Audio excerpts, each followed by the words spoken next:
ready? We are 1040 AM 106.9 FM KGGR. Now, if you're listening out there in Radio Land, we have a surprise for you. I'm so excited to have my best friends here.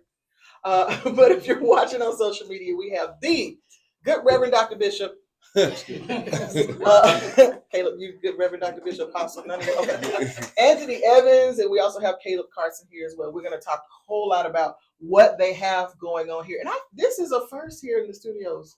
What do you mean? First time? Oh, first time me being here. Yeah. Yes, it is a first, which is crazy. This is crazy. Hometown station. Never been here. Crazy. That's great. Yeah, that's great. Crazy. Now that's crazy. We're glad to be here now. We're starting something new. We are starting something new. We're so excited about it. But we are no stranger to your music, to everything that you have been going on out there. Now, also, we have studio guests that are here. This is a part of your listening audience. Yeah. Some are church members, some are station staff. Of course, we have the Lady Victory from Old School Sunday Mornings here. She plays a lot of old school, so she don't really play. She don't play. Yeah, that's great. She plays a lot of old school. She ain't playing your stuff, but okay, thank you. You ain't even made the cut. No, it's fine. You ain't made the cut, but it's all right. It's okay. But it's only for a few hours. So we're just excited to have you here, to have such a legend. Do you see yourself as a legend? No, I don't look at myself as a legend. No, okay. I don't know. I don't know how to elaborate on the answer. Like, no. Could you imagine if I said, you know what? Yes. I don't. And I'm only saying that because you've impacted so many people, ministry-wise and music-wise, and so that's why I go ahead and say legend, because everybody in this room at some point I've questioned about you, and yeah, that's been the thing. Like, oh, Anthony Evans. So watch this. Let's try this. Okay. What is your favorite Anthony Evans song? He Will Never Fail. Oh, you like Never Fail? I love that song. Oh, that's great. I listen to a CD.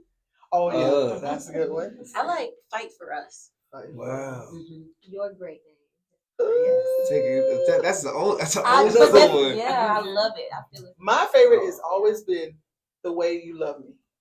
Like, that's my favorite so much. Like, I want to redo it. I want to re-record. Not saying that you didn't do a good job. I love it. That's my favorite one. I want to take it from you. No, that's what we do. That's a deep cut, though. That was like a bonus track on an album in 2007. That thing had me crying every time I was in there. I said, let me not cry in front of these people. Me and Mike. Wow. That was an emotional page of a journal I made rhyme. And threw it on, it might just deal with. But it's such a good one, and the words speak so much. And we definitely want to get into what is your process for coming up with music. Well, it depends, really. In the case of, I know I'm here with Kaleb this time. The process in this song was just hearing his story. If I get inspired by anything, we were on tour, and this is how this song worked out. We were on tour, and Kaleb, after knowing him for a while, I said, so what's something about you I don't know? And he started to tell me this story. I'm like, how have I known you and never knew that you went through this? And immediately I was inspired. He could see my brain kind of going, wait, are you okay if we tell this story to people? Because you don't ever talk about this in front of people? Well, the story, because I did not tell the people what the story is. But they did hear the single, You're Not Finished, that's out with Anthony Evans, Kaleb Carson. Y'all heard it. And it just talks about, really God is not being finished. That's what it says to me. Like, okay, right. It makes me feel like I want to keep going. So I want him to go ahead and talk about the story. So you got to. Okay, well, this is the songwriting process. This is how it started. Caleb's right here, so he can start with his story. Yeah, so my story, my testimony that I was sharing with Anthony, I had the opportunity to share it. At the age of 2 years old, I was diagnosed with AML leukemia, and I was given a 10% chance to live. And during one of the procedures, they went in with a breathing tube to operate on me during that time, and they injured the left side of my vocal cord, and I was told that I would never be able to sing or speak again. But by the grace of God, I was able to teach myself along the way. And at 7 years old, I began to teach myself how to sing, and God allowed for what was meant for evil to be turned around and worked for my good. So that's where this song was curated from. So we're just hearing that story at a table, and he didn't lead with that. Like, to know somebody for a while, not know they've been through that, hear that story. I'm like, there are so many people going through their version of that, of the hopelessness. So if we can take out the specifics about the health issue and make it about any issue in general, then this song will not. It will be your story, but it will impact potentially millions of people, because everybody has their scenario they're facing where they need to hear that God's not finished, because all you can see is no way out, or you can't see a way out. So that's, we went around the kitchen table with me, Caleb, and a young lady named Danielle Munizzi. Her last name sounds familiar because she's Martha Munizzi's daughter, and she has that same thing. And we just wrote these words.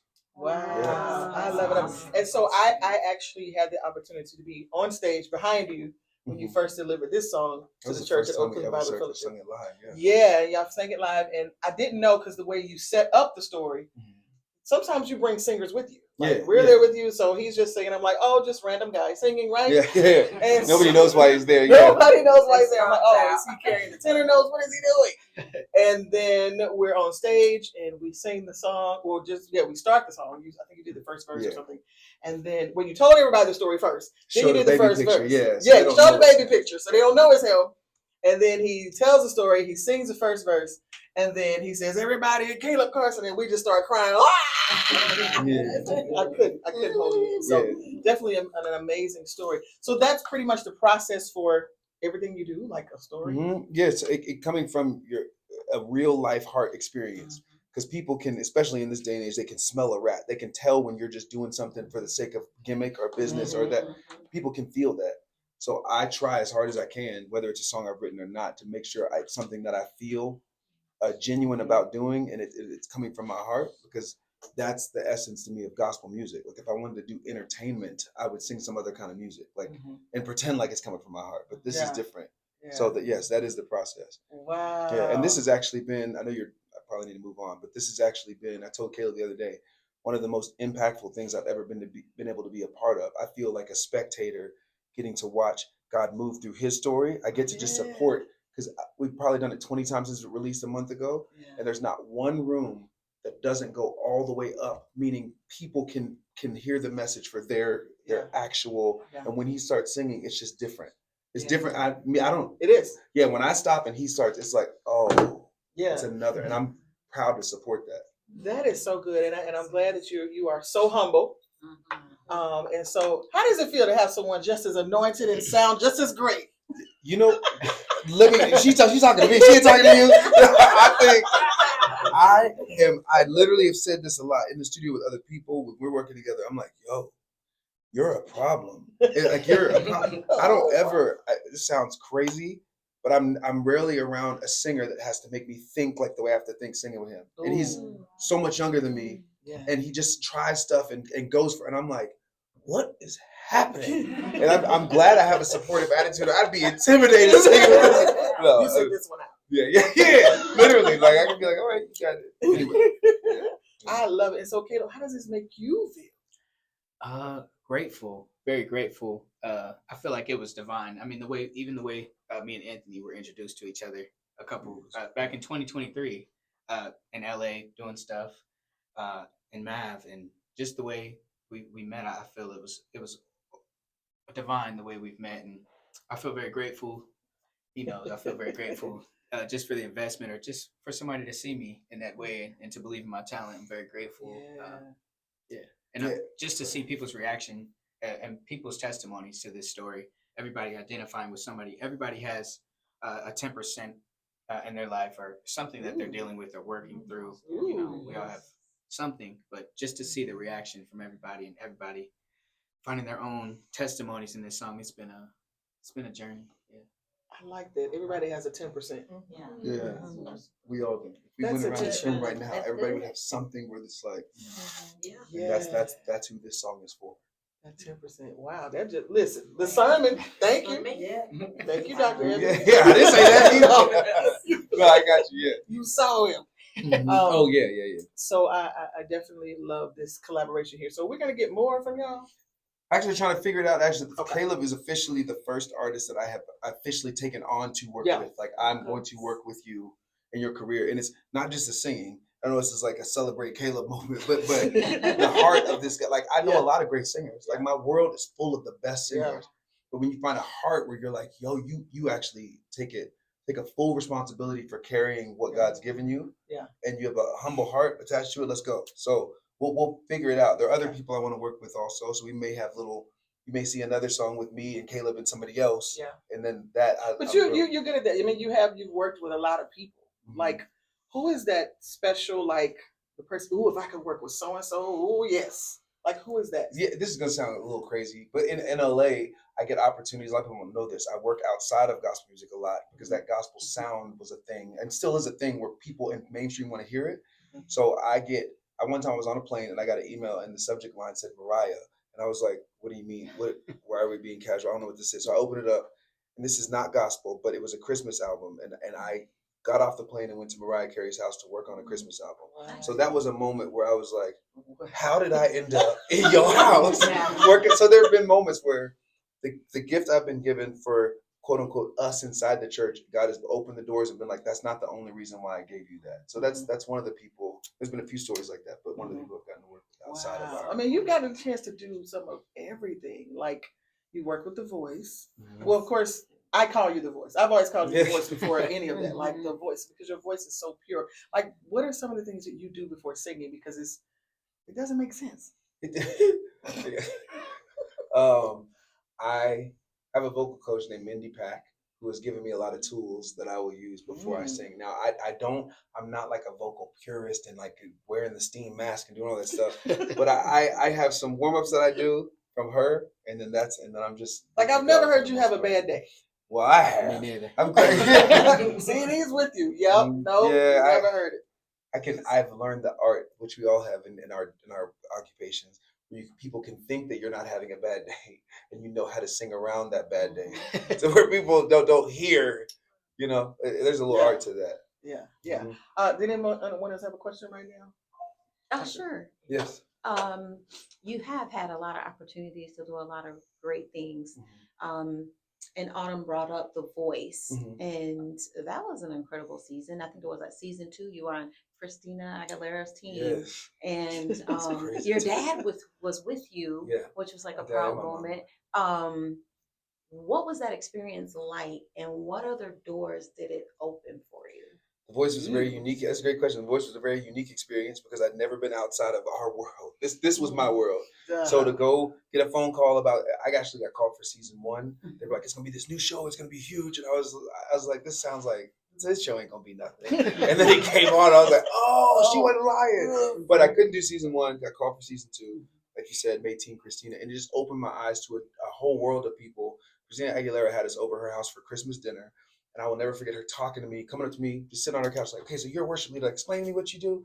And the language that came out of my mouth was so church and so us. I was like, you don't even know how to talk to somebody outside of your spirit. And that's a problem. Yeah. The fact that you can't sit here and talk to her on that level means you're living too much in your own world because your voice is supposed to be for this moment. So that challenged me. Long story short is I got sent home during the battle rounds, which a lot of you know. But they called me immediately. We're like, "Hey, we are so sorry, and we're calling it the Anthony Evans rule on set. But we developed a new little segment of the competition called Steals, and that's because of you." So that was nice. But I guess I'm still going. But this story's almost over. I got a call from CeeLo's team after I walked off the stage. I got a call from CeeLo's team. "Can you come back to LA to sing his guide vocals for his Christmas album?" So that was supposed to be 2 months.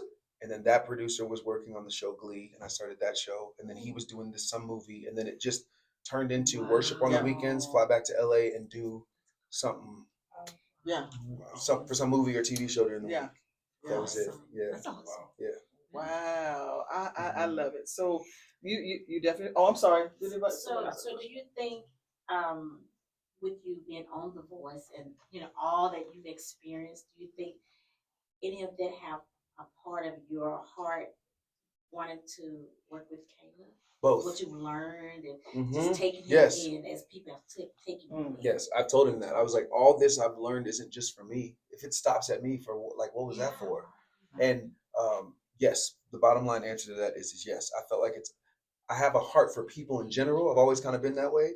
But the specifics around the industry, and especially with him, because he'll cross the lines, like his voice crosses into other genres. You're basically like bringing inspiration to other genres. That's kind of, I'm speaking for you. Sorry, but yeah, I think it's got me connected to people who I can make a phone call and he's in the room with them.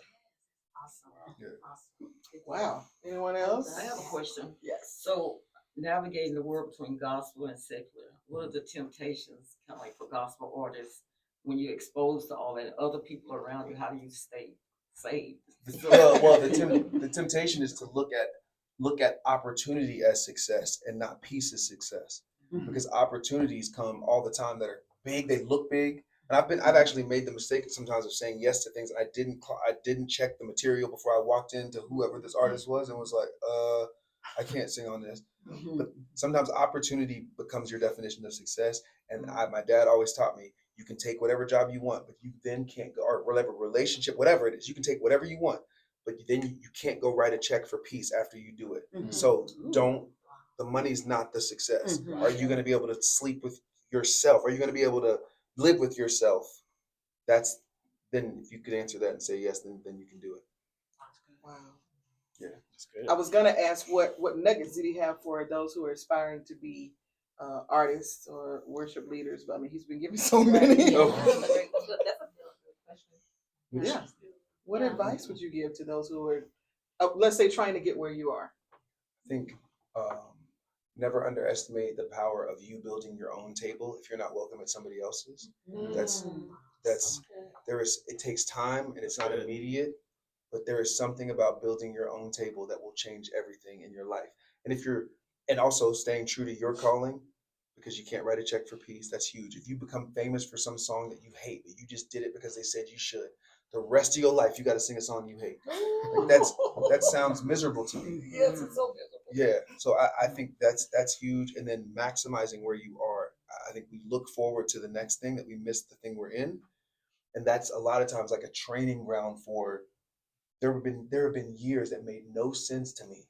Literally no sense to me. And there have been moments now, I'll say this because Caleb's here, where I pick up the phone to call somebody. I'm like, that's why you had those years. It was so you could pick up this phone and make that call and be like, yeah, they'll see you tomorrow at 4 or whatever. Like there's always something happening if you just like don't rush to the next moment. That's what I would say. A few things that I would say. Wow. Anyone else? I love that you said that. It reminds me of something Bishop T.D. Jakes says.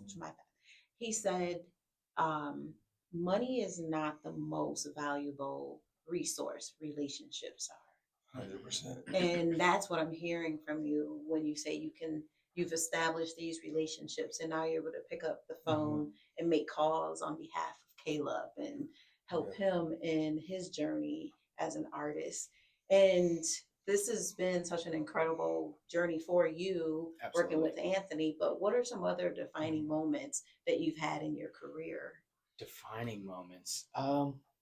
Really, from the beginning, the first time I opened my mouth and sang, that was the first defining moment where I felt that God had called me to step into the profession of singing and to do it professionally. That was at the age of 7. So the first time I ever sang, really, I knew the moment I began to sing, I felt something very special come over me while I was singing. And my grandmother, I think that's actually the most defining moment. My grandmother, she was the first person to really proclaim that over me and speak it over me.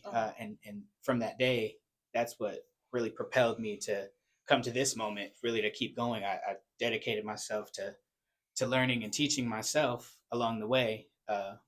So that was the first defining moment. And then, recently I just was sharing, I think the second most defining moment was, after all these years of teaching myself and learning, God beginning to bring opportunities, like this, God beginning to bring opportunities where my dreams were coming to fruition. So the second defining moment I would say was in 2023, going out to LA and having an opportunity to sing alongside all of these different singers. And Anthony was the vocal producer over the event. And that was the moment where it was almost like God allowed me to come forward, and everything that I had learned from that point, it was up on the stage for me to demonstrate. So, yeah. Wow. And can I say one more thing? Yeah, go on. I don't even know if you're cool with me telling this part of your story, but it's not that. Another thing I would tell. Sorry. Another thing I would tell. I know he's. What are you gonna say? I want to tell it. I'll tell it. Stop telling. I'm just saying, there is something so admirable about being willing to do the thing that may seem like beneath you or kind of like I shouldn't have to do this. I'm too good for this. Because the way that I met him was because he was doing something that I would say even. I was like, that's beneath you. You don't need to be doing that.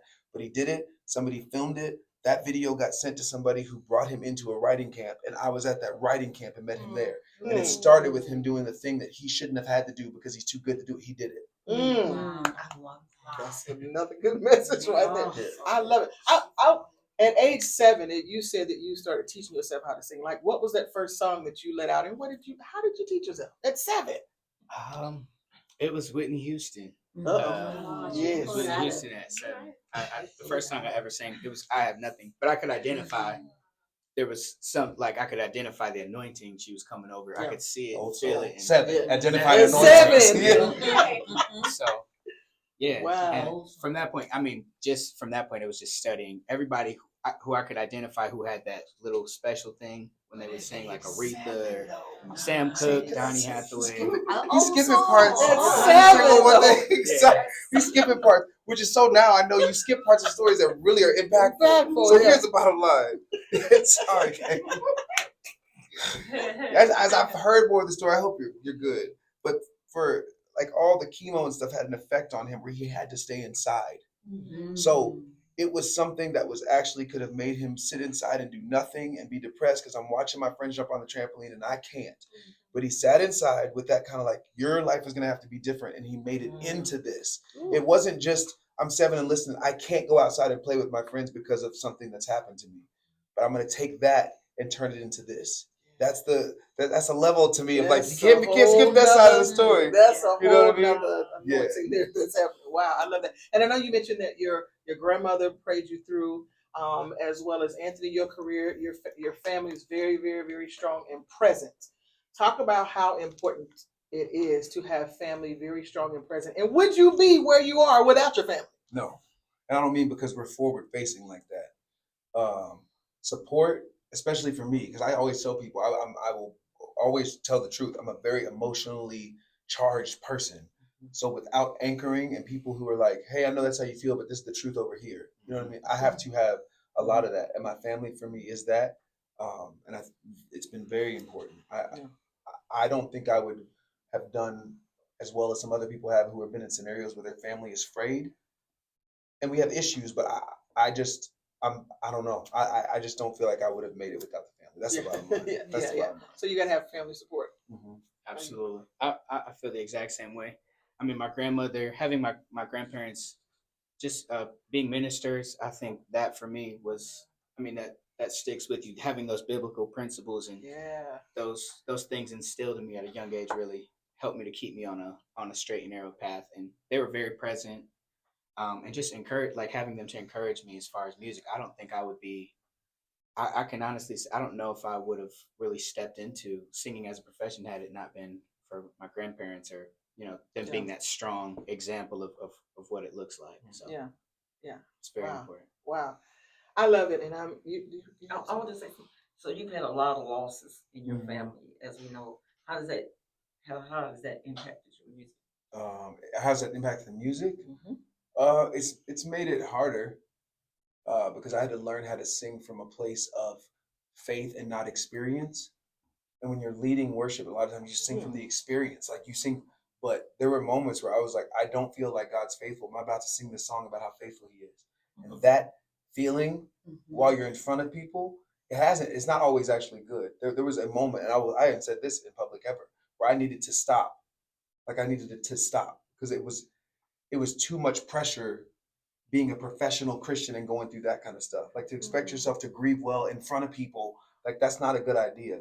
So it's affected me greatly. But my family and my friendships are very much the foundation of me staying together through all of it. Because it's still a lot of changes going on. So it just still feels like what's happening right now. But it's made me more honest. Or when I come on a stage, I want to be more transparent and more honest about where I am, where we are, you know what I mean, corporately. I love the vulnerability in the song that you did for your mom. What was that process like? Who did I write that with?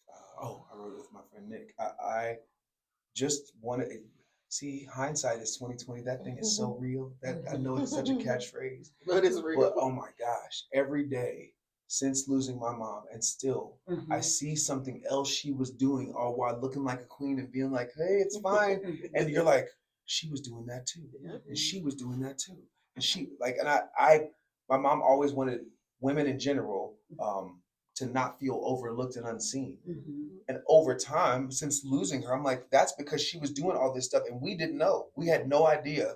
So it was just a way to honor her and say thank you again for all these specific things I was figuring out she was doing, all while looking like a queen and holding my dad up, and it doesn't even make sense. Seriously, the level of it is like, oh, I would have known you were doing all this. You would not have been doing all that. Like, I would have figured out a way for you not to be. Yeah. What? So anyway, do you feel the pressure because your family is so, everybody's in the limelight, right? Do you feel the pressure to stay in those shoes, to be in the limelight as well? sometimes, but sometimes, but I don't allow myself to feel that way. And then there are moments where I meet Caleb's, and I'm like, no, you can do it. Like I'm part of my forward facingness will be to make sure that you're good forward facing for you, and that still feels purposeful. But it's not about me being limelight person, like trying to keep up. We just had a conversation about this week, actually, with me and my siblings on the phone, and them telling me, yo, you don't have to do anything else for us. Like, stop putting pressure on yourself to be what we need you to be. We didn't ask you to do that. We didn't ask you to do all that. Yeah. You know, so it is. Wow. Yeah, there is pressure. Wow, I love it. Yes. Oh, I thought it's you were- amazing. Amazing. I'm so glad that you're here and we can hear your story from you, straight from the horse's mouth. Yes. We don't have to hear from everybody else, and from you, Caleb, as well. We do appreciate you guys for coming through. The music. Oh yeah, we do have a question over here. Go ahead. Yeah, so I enjoyed the song. It really is a blessing. I'm just curious, on your own, do you usually write? Yeah. Writing for me is new, but I think it's just a matter of I've had the opportunity now along this journey to start tapping into that creative side. But when you're writing from a real place of experience, like this song, it was easy, or ideas were able to flow from that place because it's just writing from a pure, authentic place. You're working with Anthony Evans. You have to Yeah. be. You gotta come on. Like, it's got to come. Yeah. Beautiful song. Leading into the next question, I just wondered, because there's another song that I really enjoy. Restore Me. Yeah. Y'all better pick songs from 2005. Wait, what's that one on? Restore Me, that first album I ever did, but I did it again live recently. I recorded it again. Oh, really? Yes. That's And yours. it's a good song. And I just wondered from what place they came from, or did somebody else help you write this song? I did, but that was the first song I ever wrote. I walked into my record label, which is crazy now because Caleb has had meetings with them too. It's kind of weird to be back all these years later with somebody else. But I walked into that label when I was 22, 23, and they said, can you write? And I was like, nah, I'm more of a singer. He's like, you can write. Go write with this girl. And because he was like, no, you don't think you can because nobody's asked you to. Oh, you can. So I pulled out a journal page, and the prayer was restore me, the joy of my salvation. And my friend and I sat there and made it rhyme. And that's the first song I ever wrote. And I will never forget singing at our church way back. And Kirk Franklin walked up to me after service and was like, that is a song. That's all you have to do is just be honest like that. And he had tears running down his face, and he just walked off. And that made me go, oh, actually, you are a writer. Yeah. Yeah. Well, just Glad hearing you you enjoyed sing, if you just sing the word "what," it sounds so honest. So So was it the words or was it really the voice? It sounded honest. It's all honest. Thank you. Anyone else? I have one last question. Look Okay, at I that. have tons of questions. Liz. Like, this was like one of these moments that I've always wished for, because I love your music, because it's so pure. It comes from such a pure place. I love how you rewrite songs that we all already know, and it just comes from a pure place, and you put your own unique spin on it. So I love that. What I love is I love Priscilla Shire. Everybody loves her. I know you love all of your siblings, Yes. but I know you guys have a unique relationship because singing was something that she actually wanted to do and thought she'd do instead of preaching and speaking. And you've had the opportunity to travel with her, the conferences, and sing. Is it different singing before hundreds of women versus it just being a regular group of people. yeah, That's a good, regular that's group good. of people. Now you're like, it's all women that you're having to worship. Yeah, And yeah. Actually, Yeah. And they're not all pure. only Autumn. You're the reason why we've been recording this thing. I'm the reason. You know, this sounds very odd, but growing up, my voice was always high, and I was like, "This is so odd. Like, why am I comfortable singing this high?" And now, not that high, but now when I'm doing these conferences with my sister, I will really think like, God knew you're gonna be doing this. Like, where you sing works for this room. You don't have to like adjust anything. Just sing it where you would normally sing it. So that's a technical side of it. But yeah, just being with my family, I would. It's not. It's just that's the reward a lot of the time, and what keeps me going actually. Here's a funny question. I hope they're watching. Uh-oh. Who preaches the best out of all your siblings? Your dad, Oh, The siblings? and your dad. I think everybody. I know this is such a diplomatic answer. I think everybody brings something so unique. Crystal's relatability is on 10 because she's like between the sisters. Crystal is like a slumber party at the house with your girlfriends, and Priscilla is like out on the town with your girlfriends. I think everybody wants both. They want slumber party, hot chocolate, and let's go out. And that's it. And Priscilla, every time I say that, she's like, I can do a slumber party too. Yes, Priscilla brings this whole. I don't know that she's always been like this. She was little. Whenever she told a story at home, it was this thing happened, and she told it. You're just captivated by the way she talks. She brings that. Jonathan is literally my dad, but with more of this humory kind of feel. He's more feel. My dad is a teacher, and he's gonna be funny, but he's a teacher. My brother brings a relatable, a little bit more of a relatable thing, as odd as that is to say, because my dad's crazy relatable. So the answer to that is everybody has their thing that I respect. You are. I was about to say, We know the worship with it. Yeah. No, but he can also preach because before I got Sure married, did. I was in the singles ministry. He's an And amazing you brought the lesson that time. I don't know if you remember. I do remember. And so I think it's a Stressed preacher out. in him. It's a preacher in him. It is. I'm a So he doesn't have a storyteller. tap I like to tell stories. I don't like to come at people. I don't want ever. This is not my family doing this. I don't ever want to put myself in a position where I'm coming at people teaching them something that I've arrived at. I don't like that. Not that my family does it. I don't like that feeling. So I'd rather just conversate and tell some things I've learned along the way. But yeah, I just. Yeah. But you can preach too, though. Yeah. Okay. We know that. We definitely know that. So, You are a great storyteller. I remember being at the Kingdom Tour, and when you came out, before you spoke on behalf of that children's ministry, when you opened your mouth and you sang before Kingdom you Tour, preached, it was a crescendo in that place. Oh my Chandler God. Moore put me in the rafters on purpose. Oh my. He put me in the highest key possible and go. I thought it was just gonna crumble. It was, oh my gosh, that was masterful. But you spoke with so much passion about that children's ministry. Yes. And it was a story in the way you told that. And it was so real with such compassion that so many people literally sponsored those children. Yeah. That was a very memorable moment. If I'm into it, I like that. If I feel the way I feel about that, then I'm into it. The same way I tell his story. Like I'm invested. So I'm like, let's go. but do you think you're also a great actor? I think actually not great. I mean, I have a lot of work to do. But this week I got called into an audition. I can't say what it is, but I got called, a lot of people get called, and I had to go to a place of full emotional distress. And the fact that when they said action, I just could do it. I thought that's not normal for you to be able to are you okay? But I had to go there. So I enjoy being pushed outside of my boundaries. And you remember Robin Givens? Y'all remember Robin Givens growing up? Yes. She directed the last movie I was in, and she walked up to me after cut, and she was like, "You can do this." You can. And it felt like, okay, Robin, you know what you're talking about. So you probably can play any role.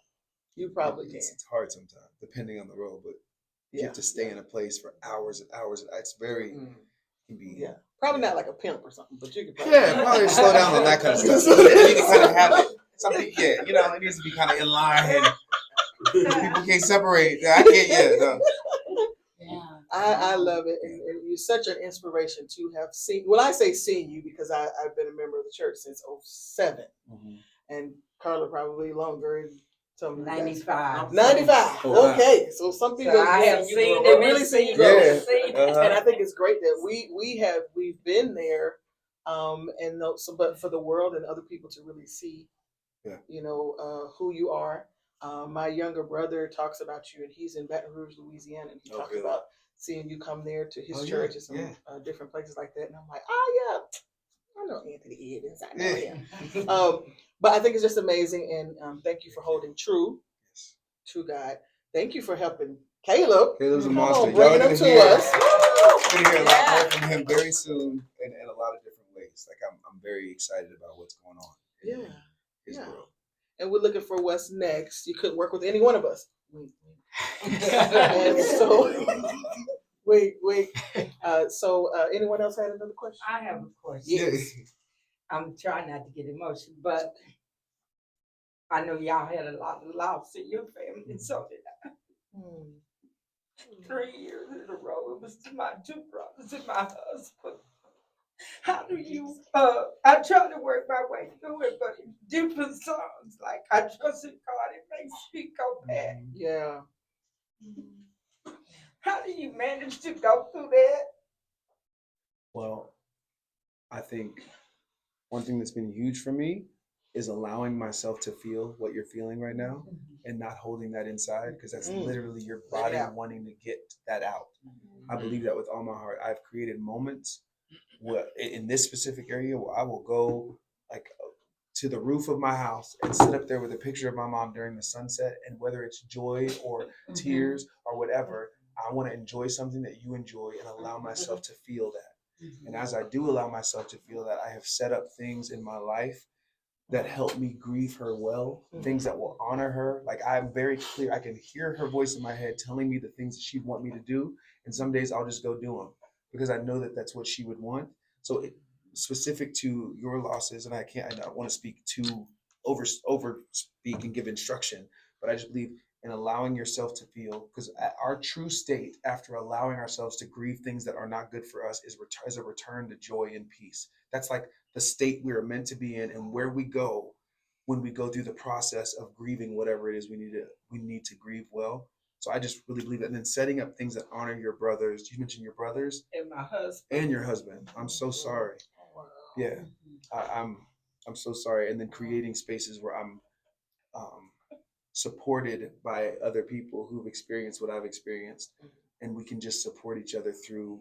Unfortunately, this part of life, we have to grieve things we have to let go of, and it's very, very hard, and I'm so sorry. Yes, some songs, and sometimes I can't talk about it. Yeah, I understand. I have to just keep it in and keep myself from being so emotional.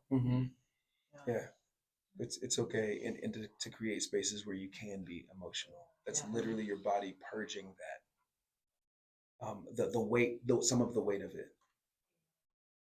Wow. Yeah. I wanted to say thank you for being vulnerable and allowing us in your journey of therapy. Oh, And yeah. you think, had you not done therapy, you would have been able to do what you've been No. doing. Yeah. No. I'm not playing with y'all. I'm not playing with y'all. When I'm not gonna go on a whole thing because I Right, can't, right. and I will not. When I tell you that the tools that I have been given in there, I can read "Be anxious for nothing," but I can't. I need something else. I don't need anything added to God's word, but I need tools to help me be anxious for nothing. I need tools to help me let go of relationships that are only representing childhood wounds that I'm trying to fix through them. I was tearing myself up until I got into therapy and started working. It took time, but where I am now, I just can't even. I would be a wreck. I would not be doing music anymore. I know that for a fact. Without getting the tools to walk through the process and then making the hard decisions to end up where I am now, I'll take it. Yeah. So And that's a whole. Wow. Would you consider it a lifelong journey, therapy? Yeah, different levels. There are moments where it's more intense, and there are moments where I haven't talked about therapist in 3 months, and then there are moments where it comes back. You know that.